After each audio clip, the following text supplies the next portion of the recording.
Hey, it's NPR's Book of the Day. I'm Andrew Limbong. Not to be annoyingly millennial, but I don't really understand how previous generations kept in touch with their old friend groups without the group chat. Is the one I have with my college buddies a bastion of deep conversation and intelligent thought? No, of course not. It's mostly dumb memes. But when life stuff does happen, well, I'm thankful it's there. The novel Clutch follows a group of female friends throughout decades, and author Emily Nemens uses the group chat as both a storytelling device and the thing that keeps these friends together. Nemens talks to NPR's Juana about exploring the distance in long-term friendships after the break. This message comes from Jerry. Many people are overpaying on car insurance.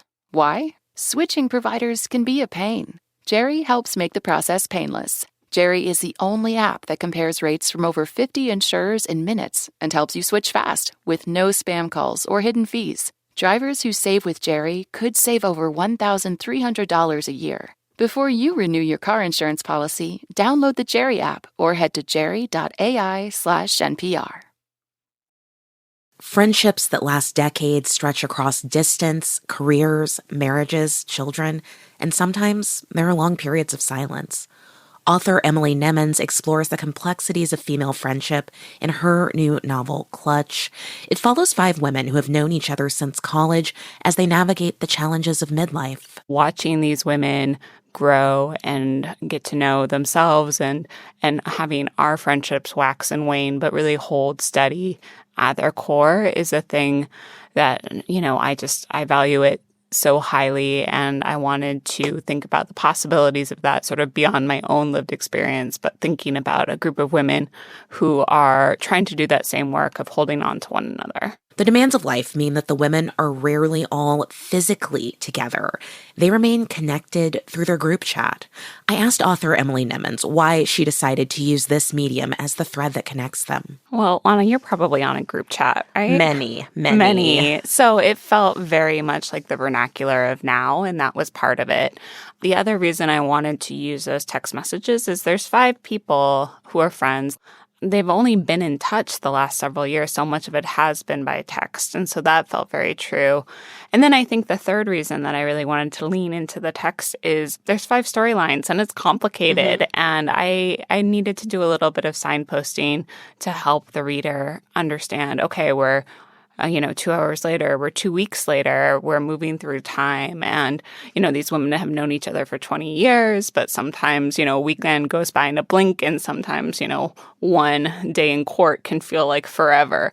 I think one of the things that I found so interesting, and I've read a number of books recently that center on female friendships, is that the 5 women at the center of your book, they are either in their 40s or nearing 40. They're dealing with the issues of midlife in which so many of our relationships change, our identities change.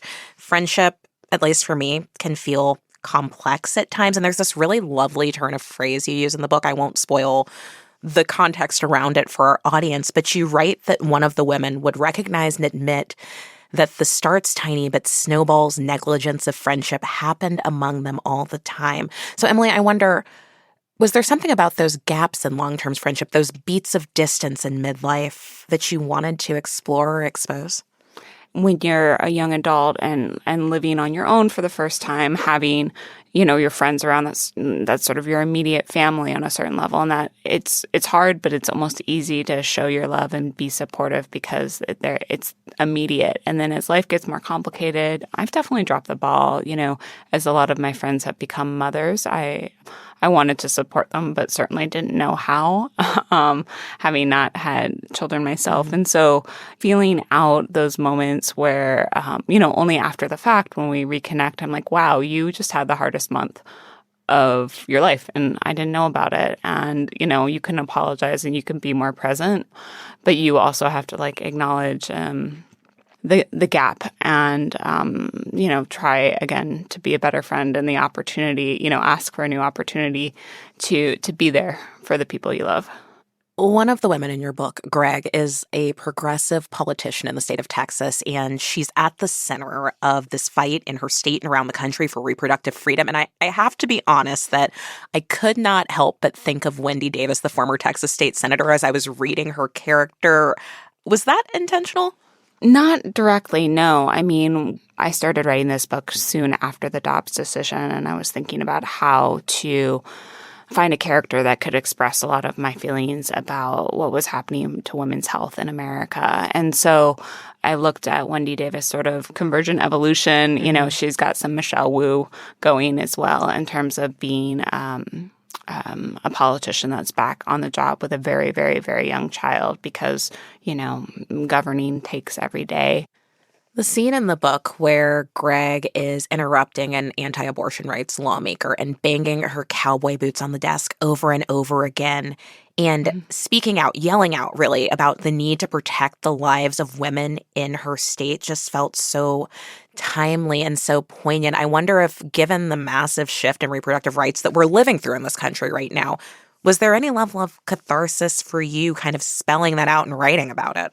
Oh, absolutely. You know, despite that scene, I'm usually a pretty subtle writer. And, you know, I think about the things I care about and the causes I care about. But this is the first time I've sort of written quite so directly about how I feel and how mad I am about it. And, you know, there's a lot of exclamation points on that page, right? You know, not every piece of art needs to be so direct and so pointed and so explicit about its protest, but it felt like this one did need to be that way. The scene that has stuck with me, and I found it so powerful, is one that takes place at a funeral. One of the women in the book's husband struggles with addiction. He dies of an overdose, and the friends come together again at the funeral. And one of the friends finds herself unexpectedly addressing those gathered and delivers this gorgeous eulogy, and it ends with her noting her gratitude for both members of the couple, the living and the dead one, for trying their best each and together. And it just gutted me. Can you talk a little bit about that scene? Yeah, thank you.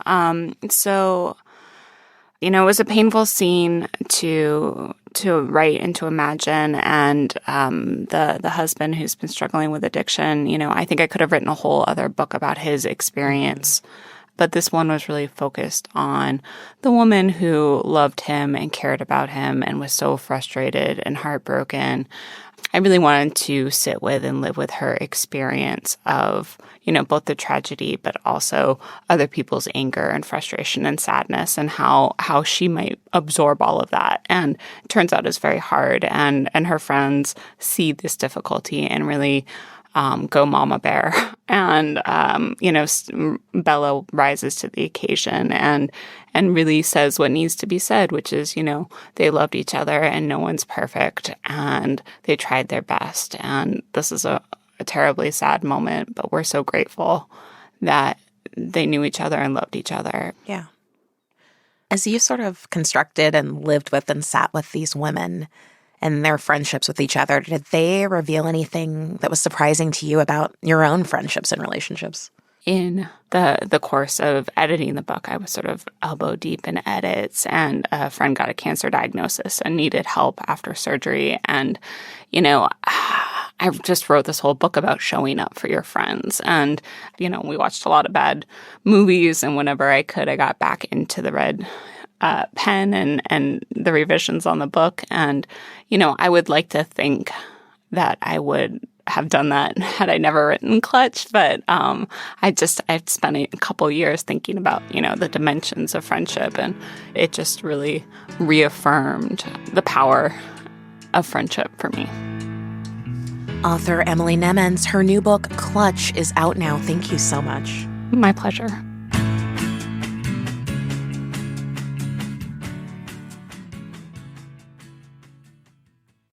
This message comes from MIDI Health. CEO Joanna Strober shares the personal experience that led her to start a virtual care platform for women in perimenopause and menopause. I was having anxiety, I had gained weight, I wasn't sleeping, and my primary care doctor never once said that perhaps I was in perimenopause and that all these things could be related to my hormones. So I had a really tough time for quite a while, and a friend recommended that I try a concierge doctor. She prescribed hormones for me, a combination of estrogen, progesterone, and testosterone. And I felt very relieved that I had this care. And I also had a lot of sadness that I had spent such a long period of time going through this and not getting the right care. And so essentially what we really want to do at MIDI is democratize access to this type of care. MIDI Health, committed to helping women in midlife with perimenopause and menopause care, accessible via telehealth visits at joinmidi.com.